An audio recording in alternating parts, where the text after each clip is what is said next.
അച്ഛാ, ആരാണ് ഈ ഒടിയൻ? പക്ഷെ കേട്ടിട്ട് പേടിച്ച് ഉറങ്ങാതിരിക്കണ്ട. പണ്ട് പണ്ട് മലഞ്ചെരുവിന് താഴെയായി അതിമനോഹരമായ ഒരു ഗ്രാമമുണ്ടായിരുന്നു. അവിടെ ആൽമരത്തിന് താഴെയായി ഒരു കാവുണ്ടായിരുന്നു. രാത്രിയായാൽ അവിടെ നിന്നും ഒരു ചങ്ങലയുടെയും ഒരു നായ കരയുന്നതും കൂടെ ഒരു വിചിത്രമായ അലർച്ചയും കേൾക്കുമായിരുന്നു. അതിനു പിന്നിൽ ഒരു ഒടിയൻ്റെ ആത്മാവായിരുന്നു. അവൻ ജീവിച്ചിരുന്ന കാലം ആ ഗ്രാമത്തെ മന്ത്രങ്ങളിൽ നിന്നും രക്ഷിച്ചവൻ. എന്നാൽ മരണശേഷം അവന് മോക്ഷം ലഭിച്ചില്ല. കാരണം അവൻ കുട്ടിച്ചാത്തൻ്റെ കരിമന്ത്രത്തിൽ കുടുങ്ങിപ്പോയിരുന്നു. ഗ്രാമത്തിലുള്ളവർ പേടിച്ചിരുന്ന നാളുകളായിരുന്നു. ആരും പുറത്തേക്കിറങ്ങാൻ ഭയന്നിരുന്ന ആ നാളുകൾ.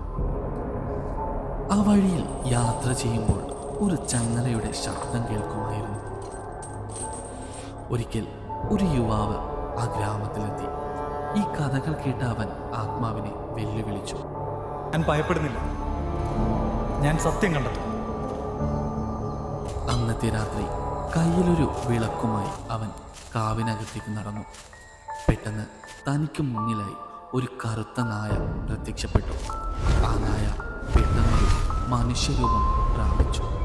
അവനുടനെ പഠിച്ച മന്ത്രങ്ങൾ ചൊല്ലാൻ തുടങ്ങി. അവനും ആ ഗ്രാമവും അന്നു മുതൽ ആ ശക്തിയിൽ നിന്നും രക്ഷപ്പെട്ടു. എന്നാൽ അന്നു മുതൽ അവനിലൊരു മാറ്റം. ആ ഒടിയൻ്റെ ആത്മാവ് അവനിൽ വസിക്കാൻ തുടങ്ങി.